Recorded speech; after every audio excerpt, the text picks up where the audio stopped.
നമസ്കാരം, പാലക്കാടൻ ചാനലിലേക്ക് ഒരിക്കൽ കൂടി സ്വാഗതം. നമ്മുടെ ഇന്നത്തെ യാത്ര എന്നുള്ളത് എനിക്ക് വളരെ പ്രിയപ്പെട്ട ഒരു സ്ഥലത്തോട്ടാണ്. ഞാൻ കുറേ കാലം മറ്റ് ആഗ്രഹിക്കുന്ന ഒരു സ്ഥലമാണ് കന്യാകുമാരി. ഞങ്ങൾക്ക് പാലക്കാട് ജംഗ്ഷനിൽ നിന്നും 4:10 ട്രെയിൻ ഉണ്ടായിരുന്നത്. അപ്പോൾ ഞങ്ങൾ വീട്ടിൽ നിന്ന്, അതായത് ചിറ്റൂരിൽ നിന്ന് 3 മണിക്കാണ് അവിടെ നിന്ന് ഓട്ടോയിൽ വരാനുണ്ടായത്. പക്ഷെ അന്ന് നിർഭാഗ്യവശാൽ നമുക്ക് തലേദിവസം അറിയാൻ പറ്റിയിട്ടുണ്ടായിരുന്നു 2.5 മണിക്കൂർ ട്രെയിൻ ലേറ്റ് ആയിരുന്നു. പക്ഷേ എങ്കിലും ഭൂരിഭാഗം ആൾക്കാരും പറഞ്ഞത് എന്താ വെച്ചാൽ നമ്മൾ ഈ 3 മണിക്കൂർ ലേറ്റ് നിൽക്കുള്ളത് ചിലപ്പോൾ ഇടയിൽ ഓവർകം ചെയ്ത് പോയിടണമെന്ന് പറഞ്ഞിട്ട് നമുക്ക് കൃത്യസമയത്ത് എന്തായാലും പോകാമെന്ന് പറഞ്ഞിട്ട് എല്ലാവരും അങ്ങനെ പറഞ്ഞുകൊണ്ട് 3 മണിക്ക് വരിക ചെയ്ത്. പക്ഷേ എന്താണെന്ന് വെച്ച് കഴിഞ്ഞാൽ സെയിം ട്രെയിൻ പഴയ പോലെ തന്നെയായിരുന്നു, അതിൽ മാറ്റമൊന്നും ഉണ്ടായിരുന്നില്ല. ഞങ്ങൾക്ക് അവസാനം 7 മണിക്ക് ശേഷമാണ് ട്രെയിൻ വന്നത്. അതായത് ഞങ്ങൾ 2:45 കന്യാകുമാരി എത്തേണ്ട ട്രെയിൻ അവിടെ എത്തിയത് 7 മണിക്കാണ്. ഏകദേശം 5 മണിക്കൂറോളം ലേറ്റായിരുന്നു ട്രെയിന്. ചുരുക്കി പറഞ്ഞു കഴിഞ്ഞാൽ 15 മണിക്കൂറോളം ട്രാവൽ ചെയ്തിട്ട് മടുപ്പായിട്ട് എന്താ പറയുക, നമുക്ക് അവിടെ എത്തിയാൽ മതി എന്നുള്ള അവസ്ഥയിൽ പോയി. അത്രയും ടയേർഡായി പോയി. കാരണം അത്രയും നേരം നമ്മൾ എന്താ പറയുക, ട്രെയിനാണെന്ന് വെച്ച് കഴിഞ്ഞാൽ ഭയങ്കര സ്ലോ, ഒരു സ്പീഡില്ലാത്ത ഒരു ട്രെയിന്. അപ്പം അങ്ങനെ എല്ലാവർക്കും മടുത്തു സത്യം പറഞ്ഞു കഴിഞ്ഞാൽ. അപ്പം അങ്ങനെ ഞങ്ങൾ പോയിക്കൊണ്ടിരിക്കുകയാണ് കന്യാകുമാരിയിലോട്ട്. ഞങ്ങൾ ലാസ്റ്റ് എത്താറാവുന്ന സമയത്ത് ബോഗിയിൽ ഒരു മനുഷ്യനില്ല, ഞങ്ങൾ മാത്രമായി ലാസ്റ്റ്.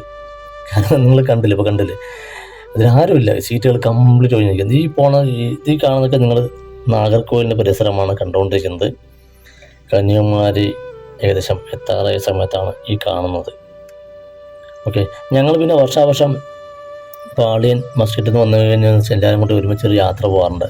ഈ വർഷത്തെ യാത്ര എന്നുള്ളതാണ് നിങ്ങളിപ്പോൾ കണ്ടുകൊണ്ടിരിക്കുന്നത് കന്യാകുമാരി. കഴിഞ്ഞ വർഷം ഞങ്ങൾ തഞ്ചാവൂർ അതുപോലെ തന്നെ ശ്രീരംഗമാണ് പോയിട്ടുണ്ടായിരുന്നത്. അപ്പോൾ ഇപ്രാവശ്യം കന്യാകുമാരിയിലോട്ട് മാറ്റുകയാണ് ഉണ്ടായത്. രാമേശ്വരം എല്ലാവരും പറഞ്ഞിട്ടുണ്ടായിരുന്നു. പക്ഷേ ഞാൻ ഇങ്ങനെ നെറ്റിൽ നോക്കിയ സമയത്ത് രാമേശ്വരം കുട്ടികളെ കൊണ്ട് പോകാൻ പറ്റിയ ഒരു എന്താ പറയുക, കുറച്ചുകൂടി കംഫർട്ടബിൾ എന്നുള്ള സമയം നോക്കിയപ്പോൾ കന്യാകുമാരി കണ്ടിട്ടുണ്ട്. അപ്പോൾ ഞാൻ ഇങ്ങനെ പറഞ്ഞിട്ട് എല്ലാവരും കൊണ്ട് സമ്മതിക്കുകയായിരുന്നു ചെയ്ത് കന്യാകുമാരിയിലോട്ട് അങ്ങനെ മാറ്റുകയുണ്ടായത്.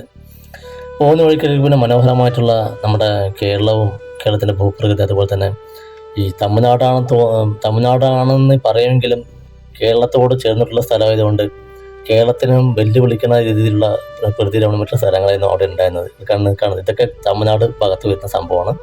പക്ഷേ കേരളത്തിന് കവച്ചു വയ്ക്കാൻ പച്ചപ്പും ഹരിതാഭയ്ക്കാണ് അവിടെ ഉള്ളത്.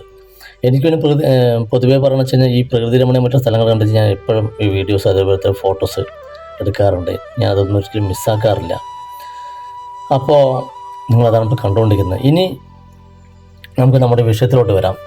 കന്യാകുമാരി എന്ന് പറയുമ്പോൾ നിങ്ങൾക്ക് പൊതുവെ കഥകളെക്കുറിച്ചൊക്കെ അറിയാം. കന്യാകുമാരി കഥകളൊക്കെ ധാരാളം പേര് കേട്ടിട്ടുണ്ടാകുമെന്ന് വിചാരിക്കുന്നു. എങ്കിലും എനിക്ക് അറിയുന്ന രീതിയിൽ ഞാൻ കഥ പറയാൻ വേണ്ടി പോട്ടെ. കന്യാകുമാരിയുടെ ചരിത്രം, ഐതിഹ്യം എന്താണെന്നുള്ളത്. അതായത് ത്രേതായുഗത്തിൽ ജീവിച്ചിരുന്ന ബാണാസുരൻ ബ്രഹ്മാവിനെ തപസ് ചെയ്ത് ഒരു കന്യകയില്ലാതെ മറ്റാർക്കും തന്നെ വധിക്കാൻ സാധിക്കരുത് എന്ന വരമായി. സ്ത്രീകളെ വളരെ അപരകളായി കണ്ടിരുന്ന ബാണാസുരൻ ഒരു കന്യകയ്ക്ക് തന്നെ ഒരിക്കലും തോൽപ്പിക്കാനാവില്ല എന്ന് അഹങ്കരിച്ചു. നമ്മുടെ ഇന്നത്തെ ആൾക്കാർക്ക് അഹങ്കരിക്കുന്ന പോലെ തന്നെയാണ്.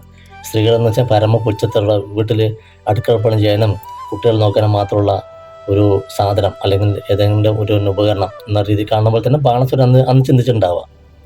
അങ്ങനെ വരഫലത്താൽ അവൻ ദേവന്മാരെയും മനുഷ്യന്മാരെയും ഉപദ്രവിക്കാൻ തുടങ്ങി. തുടർന്ന് ദേവന്മാർ ആദിപരാശക്തി അഭയം പ്രാപിച്ചു. തുടർന്ന് അസുരവധത്തിനായി ഭാരതത്തിൻ്റെ തെക്കേറ്റത്ത് ഒരു രാജാവിൻ്റെ മകളായി, അതായത് അവരുടെ രാജാവിൻ്റെ പേരെന്നുള്ള കുമാരൻ എന്നും അതുപോലെ തന്നെ മായാദേവി, അദ്ദേഹത്തിൻ്റെ ഭാര്യ മായാദേവി, അവരുടെ മകളായിട്ടാണ് ദേവി ജനിച്ചതെന്നാണ് പറയുന്നത്. പിന്നെ നിങ്ങളിപ്പോൾ കാണുന്നത് ഞങ്ങളുടെ ഹോം സ്റ്റേ ആണല്ലോ. ഈ കാണുന്നത് ഹോം സ്റ്റേ ആണ്. ഞാൻ ഇതിൻ്റെ കഥയുടെ ഇടയിൽ തന്നെ ഞങ്ങളുടെ ഈ പ്രധാനപ്പെട്ട കാര്യങ്ങളൊക്കെ ഇതിൻ്റെ ഇടയിൽ കൂടെ തന്നെ പറയുന്നുണ്ട്. അപ്പോൾ കഥ മുറിഞ്ഞു പോകുന്നൊന്നും തെറ്റിദ്ധരിക്കേണ്ട. കാരണം ഇത് പറയണമല്ലോ. ഇതിൻ്റെ കൂട്ടത്തിൽ ഈ ഇപ്പോൾ ഈ നിങ്ങളുടെ കാര്യങ്ങളും കൂടി പറഞ്ഞത് ഞങ്ങൾ അവിടെ താമസിച്ച ഹോം സ്റ്റേ ആണ് കണ്ടത്. അപ്പോൾ അങ്ങനെ തെക്കേ അറ്റത്ത് ദേവി അവതരിച്ചു. ചെറുപ്പം മുതൽ തന്നെ ഈ കുട്ടിക്ക് ഈ ശിവനോട് ഭയങ്കരമായിട്ടുള്ള ഭക്തിയായിരുന്നു ഉണ്ടായിരുന്നു. അപ്പോൾ ആ ദേവി ശപഥം ചെയ്യുന്നു, എന്നെ ശിവനല്ലാതെ വേറെ ആരാളും വിവാഹം കഴിക്കരുത് എന്നുള്ളത്. അപ്പോൾ അങ്ങനെ ഉറച്ച തീരുമാനം എടുത്തിട്ട് ആ കുട്ടി പോയിട്ട് തപസ്സിരിക്കുകയാണ്. ചെറുപ്പം മുതൽ തപസ്സൊക്കെ ആരംഭിക്കാൻ തുടങ്ങി. അപ്പം അങ്ങനെ ദേവിയുടെ തപസ്സിൽ പ്രത്യക്ഷപ്പെട്ട് പ്രസാദിച്ചിട്ട് ശുചിത്വത്തിലെ അതായത് ഇന്നത്തെ ശുചീന്ദ്രത്തിലെ ഭഗവാൻ ശിവൻ ദേവി വിവാഹം കഴിക്കാമെന്ന് തീരുമാനിക്കുകയുണ്ടായി. അപ്പോൾ അങ്ങനെ അദ്ദേഹം ഒരു മുഹൂർത്തം കുറിച്ചു, നമുക്ക് അർദ്ധരാത്രിയിൽ നമുക്ക് വിവാഹം ചെയ്യാന്നുള്ളത്. അപ്പോൾ അങ്ങനെ വിവാഹം, പക്ഷേ അവിടെ ഒരു പ്രശ്നം എന്താണെന്ന് വെച്ച് കഴിഞ്ഞാൽ വിവാഹം കഴിച്ചു എന്ന് വെച്ച് കഴിഞ്ഞാൽ ദേവി കന്യകയില്ലാതായിട്ട് മാറും. അപ്പോൾ കന്യകയില്ലാത്ത അവർക്ക് ഒരിക്കലും ബാണാസുരനെ വധിക്കാൻ സാധിക്കില്ല. അപ്പോൾ ദേവന്മാർ ആ കൂടി ഒരു എന്താ പറയുക സങ്കടത്തിലായി. അത് അവരൊരു ഉപായം കണ്ടെത്തി നാരദനെ വിളിച്ച് പറഞ്ഞപ്പോൾ നാരദൻ എല്ലാവരുടെയും ഒരു പ്രശ്നം ഉണ്ടാക്കുന്ന ആളാണല്ലോ. ഈ കാണുന്ന കേട്ടോ അമ്പലം, ഈ ക്ഷേത്രത്തിൻ്റെ കവാടമാണ് നിങ്ങൾ കണ്ടുകൊണ്ടിരിക്കുന്നത്, കണ്ടില്ലേ? ഇതാണ് ക്ഷേത്രത്തിൻ്റെ മെയിൻ കവാടം എന്നുള്ളത്. അപ്പം അങ്ങനെ നാരദൻ ഇവർ വിവാഹത്തിന് അവിടുന്ന് എല്ലാ വാദ്യോപകരണവും എല്ലാം കൂടി വരുന്ന സമയത്ത് നാരദൻ അർദ്ധരാത്രി പോയിട്ട് കോഴിയുടെ രൂപമുണ്ട് അവിടെ പോയിട്ട് ഉറക്കേണ്ട കൂവി, ഉച്ചത്തലണ്ട് കൂവിയപ്പോൾ എന്താണെന്ന് വെച്ച് കഴിഞ്ഞാൽ ശിവൻ വിചാരിച്ചു, ദൈവമേ ശിവൻ തന്നെ ദൈവമുള്ളല്ലോ, പിന്നെ വേറെന്ത് ദൈവമല്ലേ. അപ്പോൾ അത് പറഞ്ഞു പോയാൽ നമ്മൾ സ്വാഭാവികമായിട്ട് പറയില്ല, നമ്മളിപ്പോൾ ഒരു എന്താ പറയുക നോർമലായിട്ട് പറയുന്ന പോലെ. അപ്പോൾ ശിവൻ വിചാരിച്ചു അങ്ങനെ രാവിലെ ഇനിയിപ്പോൾ ഒന്നും ചെയ്യാൻ പറ്റില്ലല്ലോ, കോഴി പോയല്ലോ എന്നുകൊണ്ട് ശിവൻ അങ്ങനെ തിരിച്ചു പോയപ്പോൾ എന്താ വെച്ച് കഴിഞ്ഞാൽ ഇവിടെ കല്യാണം മുടങ്ങിയപ്പോൾ സ്വാഭാവികമായിട്ടും ദേവിക്ക് ഭയങ്കരമായിട്ടൊരു ദേഷ്യം ഉണ്ടായപ്പോൾ ദേവി അവിടെ കല്യാണത്തിന് ഉണ്ടാക്കിയ വിഭവങ്ങൾ എല്ലാതും തൂക്കി ഒരു ഇറങ്ങി ഇല്ലാത്തങ്ങോട്ട് അതെല്ലാം ചെന്ന് വീണിട്ട് അത് മൊത്തം മണലുകളായിട്ട് മാറി. അതുകൊണ്ടാണ് ഇന്ന് അവിടെ കാണുന്ന ഈ മണലുകൾക്കൊക്കെ പ്രത്യേക കളറാണുള്ളത്. അത് പല ആകൃതിയുള്ള കളറുകൾ. നമ്മുടെ ഈ നാട്ടിൽ കാണുന്ന പോലത്തെ മണലേ അല്ല അവിടുത്തെ മണലുകൾ, വ്യത്യാസമുണ്ട്. അതിൽ കളറ് വ്യത്യാസമുണ്ട്, അതുപോലെ തന്നെ ആകൃതിയിൽ വ്യത്യാസമുണ്ട്. അതൊക്കെ ഈ കാണുന്ന സദ്യൻ്റെ ഇതൊക്കെയാണെന്ന് പറയുന്നത്. അങ്ങനെ അതിനുശേഷം ബാണാസുരൻ ദേവിയെ കണ്ട് മോഹിച്ചിട്ട് ദേവിയുടെ അടുത്ത് പ്രണയാഭ്യർത്ഥന നടത്തുകയും വിവാഹാഭ്യർത്ഥന നടത്തുകയും ചെയ്തു. ദേവി എന്ന് വെച്ചാൽ തപസ്സിലിരിക്കുന്നതുകൊണ്ട് ഈ കന്യകയിൽ തുടരാൻ തീരുമാനിച്ചതുകൊണ്ട് ബാണാസുരൻ്റെ ഈ വിവാഹാഭ്യർത്ഥന നിരസിക്കുക ചെയ്ത്.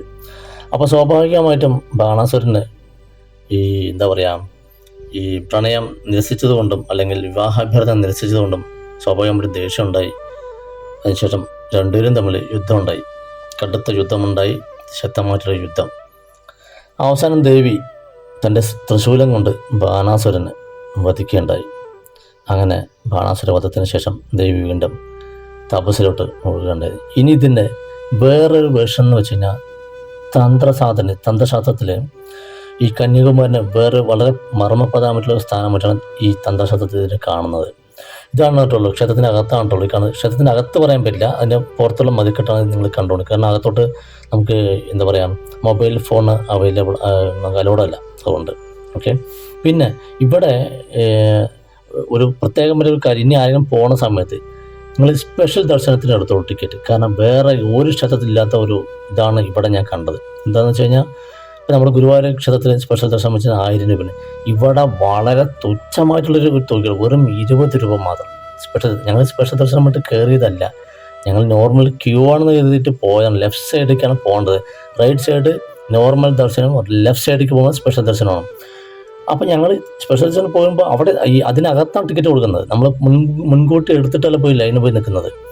ഞങ്ങൾ ഇത് എടുത്തിട്ട് അവിടെ പോയി നിൽക്കുമ്പോൾ സ്പെഷ്യൽ ദർശനം. ഞാൻ അവിടെ എത്തിയപ്പോൾ പെട്ടെന്ന് പേടിച്ചു. കാരണം വെച്ചാൽ സ്പെഷ്യൽ ദർശനം പറയുമ്പോൾ ഭഗവാനെ ഇനിയിപ്പോൾ ഒരാൾക്ക് 500 രൂപ വെച്ച് പറഞ്ഞാൽ മൊത്തം പെട്ടു. കാരണം ഇത്ര നേരം ലൈനിൽ നിൽക്കുകയും ചെയ്തു എന്നൊക്കെ വിചാരിച്ചിട്ടുണ്ടായിരുന്നു. അപ്പോൾ നോക്കിയാൽ വെറും നിസ്സാര തുക, വെറും 20 രൂപയുള്ളൂ അവിടെ. വളരെ നിസ്സാരമായിട്ടുള്ള തുക. ഒരു ക്ഷേത്രത്തിൽ ഞാൻ ഇത്രയും നിസ്സാര തുക ഞാൻ അവിടെ കണ്ടിട്ട്. പിന്നെ ഇപ്പോൾ ഈ കാണുന്നത് വട്ടക്കോട്ടയാണല്ലോ, വട്ടക്കോട്ടയാണ് കണ്ടുകൊണ്ടിരിക്കുന്നത്. ഈ കോട്ട നിർമ്മിച്ചത് തിരുവിതാംകൂർ രാജാവായിരുന്ന അനിഴം തിരുനാൾ മാർത്താണ്ഡവർമ്മയുടെ കാലത്ത് അദ്ദേഹത്തിൻ്റെ സൈന്യാധിപനായ ഒരു ഡച്ച് സൈന്യാധിപൻ എന്നാണ് പറയുന്നത്. അദ്ദേഹത്തിൻ്റെ പേര് ഡി ലയോ എന്നായിരുന്നു. അത് മാത്രമല്ല ഈ കോട്ടയ്ക്കുള്ളിൽ തന്നെ നമ്മുടെ പാലക്കാട് പറയുന്ന പോലെ ഈ എന്താ പറയുക ഈ പാലക്കാട് കോട്ടയിൽ നിന്ന് മൈസൂർക്ക് തുരങ്കം ഉണ്ടെന്ന് പറയുന്ന പോലെ ഇതിൽ നിന്ന് ഈ കോട്ടയുടെ അകത്ത് തന്നെ ഒരു തുരങ്കമുണ്ട്. പത്മനാഭപുരം പാലസർക്ക് 25 കിലോമീറ്റർ എന്താ ദൂരമുള്ള പത്മനാഭപുരം പാലസയ്ക്ക് ഇവിടുന്ന് തുരങ്കം ഉണ്ടെന്നാണ് പറയുന്നത്. ഭൂഗർഭ തുരങ്കം ഇതിനടിയിലൂടെ. അതെവിടെയൊന്നും അറിയില്ല കേട്ടോ, അങ്ങനെയാണ് പറയപ്പെടുന്നത്. ഇതാണ് ഈ കോട്ടയെക്കുറിച്ചുള്ള ഇത്.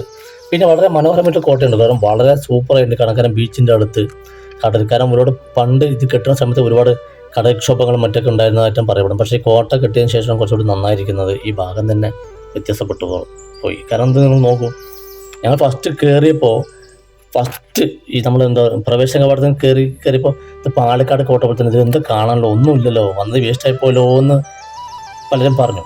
അപ്പോൾ ഞാൻ ഈ മുകളിലൂടെ നമ്മുടെ കയറിപ്പോയി അപ്പുറത്ത് കാണുന്ന ബീച്ചിൻ്റെ കണ്ടപ്പോൾ ഭഗവാനെ എന്താ രസമാണ് കാണാൻ. നല്ല നിങ്ങൾ നോക്കൂ, എന്താ രസം നോക്കൂ കാണാൻ. ഇത് നിങ്ങൾ ഈ വീഡിയോ കണക്കാളും നല്ലത് നിങ്ങൾ നേരിട്ട് അവിടെ പോയിട്ട് ഈ അനുഭവിക്കുന്നതിനെ കുറിച്ച് നല്ലത്. കാരണം അത് നല്ലൊരു എക്സ്പീരിയൻസ് ആണ്. കാരണം നല്ല കാറ്റ്. പിന്നെ നമ്മൾ ഈ കാറ്റിൻ്റെ കാര്യം പറയുമ്പോൾ തന്നെ ഈ ഒരു വെയിലിൻ്റെ കാര്യം നമ്മൾ പറയാതിരിക്കാൻ പറ്റില്ല. കാരണം എന്താ വെച്ച് കഴിഞ്ഞാൽ വെയിലുണ്ട്, പക്ഷെ നമുക്ക് ചൂടില്ല എന്നുണ്ടെങ്കിലും ശരീരം മൊത്തം കറുത്ത് മൊത്തം ടാൻ അടിച്ചിട്ട് എൻ്റെയൊക്കെ കൈയിൻ്റെയൊക്കെ എൻ്റെ എന്നല്ല സകലരുടെയും മുഖവും കയ്യും കാലൊക്കെ നന്നായിട്ട് കറുത്തു. കാരണം നന്നായിട്ട് ടാൻ അടിക്കണ്ടായിരുന്നു ഇവിടെ പോയപ്പോൾ. പക്ഷെ നമുക്ക് ഈ പാലക്കാടിൻ്റെ ആ ചൂട് അവിടെ ഇല്ലായിരുന്നു. കന്യാകുമാരി പോയപ്പോൾ പാലക്കാട് അനുഭവിക്കുന്ന ആ ഒരു ചൂട് ആ ഒരു ഇതൊന്നും അവിടെ ഇല്ല. പക്ഷേ എന്താണെന്ന് വെച്ച് കഴിഞ്ഞാൽ ഈ ടാന് ഭയങ്കരമായിട്ടുള്ള സംഭവം, അത് ഒരു രക്ഷയില്ലാത്ത സംഭവം. ഓക്കെ, അങ്ങനെ ഇത് ഞങ്ങൾ എന്നിട്ട് എന്താ വെച്ച് കഴിഞ്ഞാൽ ഞങ്ങൾ ബീച്ചിലോട്ട് പോകാമെന്ന് പറഞ്ഞിട്ട് താഴത്തോട്ട് ഈ കോട്ടയുടെ സൈഡിലോട്ട് തന്നെ ഒരു കാട്ട് വഴിയുണ്ട്. അതിലൂടെ ആ കൗണ്ടറിലുള്ള ആ ഏട്ടൻ പറഞ്ഞപ്പോൾ ഞങ്ങൾ അതിലൂടെ പോയപ്പോൾ എന്താണെന്ന് വെച്ച് കഴിഞ്ഞാൽ അവിടെ പോയപ്പോൾ വഴിയില്ല. അതായത് വെള്ളം നിറഞ്ഞിരിക്കണം ആ പോകുന്ന വഴി. ഇത് കണ്ടില്ലേ, ഇതൊരു എന്താ പറയുക വേപ്പ് മരം ഉണ്ടോ, വേപ്പ് മരമാണ്, വേറൊരു മരമല്ല, വേപ്പ് മരം. ഞാൻ ഇത്രയും കൊട പോലെ നിവർത്തിക്കുന്ന വേപ്പ് മരം ആദ്യമായിട്ട് കാണുന്നത്. കൊട പോലെ വിരിഞ്ഞ് കണ്ടില്ലേ, ശരിക്കും കൊട നിവർത്തിയ പോലെ തന്നെ ഉണ്ടായിരുന്നു ആ വേപ്പ് മരം കാണാനായിട്ട്. വേറെ ഞാൻ ഇതിനു മുമ്പ് അങ്ങനെ കൊട നിവർത്തിയ പോലത്തെ വേപ്പ് മരം ഞാൻ കണ്ടിട്ടില്ല. അവിടെ പോയപ്പോൾ കണ്ടപ്പോൾ നല്ല സൂപ്പറായിരുന്നു. കാരണം എന്താ വെച്ചാൽ ഒറ്റ മരമായിട്ട്, കാരണം അതിൻ്റെ ഒരു എന്താ പറയുക കോട്ടയുടെ നടുക്കിൽ നല്ല രസമുണ്ട് കാണാനായിട്ട്, നല്ല ഭംഗിയുണ്ടായിരുന്നു. എന്നിട്ട് ഞാൻ പറഞ്ഞില്ലേ ഇപ്പോൾ ബീച്ചിലോട്ട് പോകുന്ന കാര്യം. ബീച്ചിലോട്ട് പോയ സമയത്ത് അവിടെ പൊതുവെ ബീച്ചിൽ തിരക്കില്ലായിരുന്നു. ഒന്നാമത് ഒരു 2-3 പേര് ഒഴിക്കുക, ബാക്കി ആരും തന്നെ ഇല്ലായിരുന്നു. പിന്നെ ഞങ്ങൾ അങ്ങോട്ട് കടക്കാൻ കുറച്ച് ബുദ്ധിമുട്ടായതുകൊണ്ട് പേടിച്ചിട്ട് ഇവരാരും വന്നു. ഞങ്ങൾ പോകുന്ന വഴിയാണ് കണ്ടില്ലേ, ഞാൻ പറഞ്ഞില്ലേ കാട്ടുവഴിക്ക് പോകുന്ന സമയത്ത് നോക്കിയോളൂ, ഇപ്പുറത്തല്ലേ ചെറിയൊരു തോട് പോലെ സംഭവം, അതിൽ ഫുള്ള് വെള്ളം, അങ്ങോട്ട് കടക്കാൻ പറ്റില്ല. കുറച്ച് അപ്പുറത്തോട്ട് പോയി കടക്കാൻ പറ്റുമായിരുന്നു. പക്ഷേ എന്താ പറയുക, ഇത് കണ്ടില്ലേ ഒരു കിടങ്ങ പോലെ കണ്ടില്ലേ താഴത്തോട്ട്, ഇത് ഇറങ്ങിയിട്ട് പോകേണ്ടി വരും. അപ്പോൾ ഞാൻ പിന്നെ കുട്ടികളൊക്കെ ഉള്ളതുകൊണ്ട് ഞാൻ അധികം ഇറങ്ങാൻ നിന്നില്ല. പിന്നീട് ഞങ്ങൾ അടുത്ത് പോയത് ഗാന്ധി മണ്ഡപത്തിൽ, അതായത് മഹാത്മാഗാന്ധിയുടെ ചിതാഭസ്മം ഈ കടലിൽ ഒഴുക്കുന്നതിന് മുമ്പ് സൂക്ഷിച്ചിരുന്ന സ്ഥലമാണ് ഈ പറഞ്ഞ ഗാന്ധി മണ്ഡപം എന്നുള്ളത്. ഇനി നമുക്ക് കന്യാകുമാരിയിലോട്ട് തന്നെ തിരിച്ചു വരാം, കന്യാകുമാരി ഐതിഹ്യത്തോട്ട് തന്നെ തിരിച്ചു വരാം. അതായത് ഈ തന്ത്രശാസ്ത്രത്തിൽ വളരെ വിശിഷ്ടമായിട്ടുള്ള ഒരു സാധന പദ്ധതിയാണ് അതാണ് ശ്രീവിദ്യ എന്നുള്ളത്. അതിൽ നമ്മൾ ആ സാധനമായിട്ട് നമ്മൾ പ്രവേശിക്കുന്നതിന് മുമ്പായിട്ട് നമുക്ക് ആദ്യപടിയായിട്ട് തരുന്ന ഒരു ഉപദേശമാണ് ബാലാമന്ത്ര ഉപദേശം എന്നുള്ളത്. അതിൽ ആ ബാലാദേവിയാണ് കന്യാകുമാരിയിലുള്ള ആ ദേവി എന്നുള്ളത്, ബാലാംബിക എന്നുള്ളത്. പരശുരാമൻ തൻ്റെ ഭൂമി സംരക്ഷിക്കുന്നതായിട്ട് 4 അംബികമാരെ ഈ സംരക്ഷണത്തിൽ നിർത്തിച്ചിട്ടുണ്ട്. അതിലൊന്നാണ് ഈ തെക്കേറ്റത്തുള്ള ഈ ബാലാംബിക എന്നുള്ളത്. അതേസമയം വടക്കേറ്റത്ത് ആയിക്കോട്ടെ മൂകാംബികയും, അതുപോലെ തന്നെ കിഴക്ക് നമ്മുടെ ഹേമാംബിക, പാലക്കാടുള്ള ഹേമാംബിക എന്ന് പറയുന്നത്. അതുപോലെ തന്നെ ഈ പടിഞ്ഞാറ് ലോകാംബിക എന്നുള്ള കൊടുങ്ങല്ലൂർ ദേവിയുമാണ് വരുന്നത്. അതുപോലെ തന്നെ നമ്മുടെ ശരീരത്തെ ബ്രഹ്മാണ്ഡം അല്ലെങ്കിൽ പിണ്ടാണ്ഡം എന്നൊക്കെയാണ് നമ്മൾ പറയുക. അതിൽ എന്താ പറയുക, തെക്കേറ്റത്തുള്ള കന്യാകുമാരി എന്നുള്ളത് മൂലാധാരമായിട്ടും, അതുപോലെ തന്നെ ഹിമാലയം എന്നുള്ളത് സഹസ്രാരമായിട്ടുമാണ് തന്ത്രശാസ്ത്രത്തിൽ കണക്കാക്കുന്നത്. അതുമാത്രമല്ല ഇവിടെയുള്ള ത്രിവേണി സംഗമം എന്നുള്ളത് നമ്മുടെ ഇടാപിംഗള നാടിയുടെ ഒരു ഊർജ്ജ പ്രവാഹങ്ങളിലുള്ള ഒരു സ്ഥലമായിട്ടാണ് നമ്മളിതിൽ കണക്കാക്കുന്നത്. ഇപ്പോൾ ഞങ്ങളിപ്പോൾ ഈ പോയിക്കൊണ്ടിരിക്കുന്നത് ഈ സൺസെറ്റ് കാണാൻ വേണ്ടിയുള്ള ഇതിനാണ് പോയിക്കൊണ്ടിരിക്കുന്നത്. പക്ഷേ ഞങ്ങൾ എന്താ പറയുക, ഇവിടെ ഈ ബാറ്ററി കാറിലാണ് നമ്മൾ അങ്ങോട്ട് പോകേണ്ടത്. ഒരാൾക്ക് 20 രൂപയാണ് ചാർജ് വരുന്നത്. 20 അതെ, ഒരാൾക്ക് 20 രൂപ ചാർജ്. എന്നിട്ട് ഇതിൽ സൂര്യൻ ഉദിക്കുന്ന, ഇതിൽ 3 ത്രിവേണി സംഗമമാണ് പറയുന്നത്. അതായത് ഈ ലെഫ്റ്റ് സൈഡ് നമ്മൾ ബീച്ചിലോട്ട് പോകുന്ന സമയത്ത് ലെഫ്റ്റ് സൈഡുള്ളത് വന്നിട്ട് ഈ ബേ ഓഫ് ബംഗാൾ ഉൾക്കടൽ, സെൻട്രൽ കാണുന്നതാണ് ഇന്ത്യൻ ഓഷ്യൻ. അതൊരു പച്ച കളറായിരിക്കും വെള്ളം, ഒരു ലൈറ്റ് ഗ്രീൻ കളറായിട്ട് വരും. അപ്പുറത്തുള്ള ലൈറ്റ് ബ്ലൂ കളറും. പിന്നെ ഈ റൈറ്റ് ഹാൻഡ് സൈഡ് അതായത് അറേബ്യൻ സീ, അറബിക്കടലാണ് ഉള്ളത്. ഇപ്പോൾ ഈ കാണുന്നതാണ് അറബിക്കടൽ. കണ്ടില്ലേ ഒരു കറുപ്പ് കളറായിരിക്കും ഇവിടുത്തെ വെള്ളത്തിന്, കണ്ടില്ലേ കളർ കണ്ടില്ലേ വെള്ളത്തിൻ്റെ. നമ്മൾ ഈ തിരമാലിൻ്റെ അടുത്തേക്ക് പോകുന്ന സമയത്തുണ്ടല്ലോ ഫുള്ള് എന്താ പറയുക, നമ്മൾ എങ്ങനെ പറയാം അതിനെ, നമ്മൾ ഈ ഒരു ഡിച്ചിട്ട് വെള്ളമൊക്കെ വരുന്ന പോലത്തെ ആ ഒരു സെറ്റപ്പാണ് ഇവിടെ വന്നിട്ടുണ്ടായിരുന്നത്. അതായത് ഒരു കറുത്ത കളർ പോലെയാണ് ഇവിടുത്തെ മണലിൻ്റെ തരികൾക്ക് ഉൾപ്പെടെ അങ്ങനത്തെ കളറാണ് ഇവിടെ വന്നിരിക്കുന്നത്. ഇതാണ് അറബിക്കടൽ. ഇവിടെയാണ് സൂര്യൻ അസ്തമിക്കുന്നത്. നമ്മൾ സ്കൂളിലൊക്കെ പഠിച്ചിട്ടുള്ള പോലെ ബംഗാൾ ഉൾക്കടലിൽ സൂര്യൻ ഉദിക്കുകയും പിന്നെ അറബിക്കടലാണ് സൂര്യൻ അസ്തമിക്കുന്നതെന്നാണ് പറയുന്നത്. അപ്പോൾ സൂര്യൻ അസ്തമിക്കുന്ന സ്ഥലമാണ്. പക്ഷേ ഞങ്ങൾ വന്ന ദിവസം അവിടെ നല്ല മഴയും മറ്റൊക്കെ ആയത്, മഴക്കാരൊക്കെ ആയതുകൊണ്ട് ഒന്നും കാണാൻ പറ്റിയിട്ടുണ്ടായിരുന്നില്ല.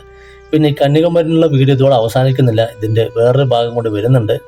നമുക്ക് വിശദമായിട്ട് കാണാം. വീണ്ടും കാണുന്നവർക്ക് നിങ്ങളുടെ സ്വന്തം വിശ്വനാഥൻ, ഒരു സാധാരണ പാലക്കാടുകാരൻ.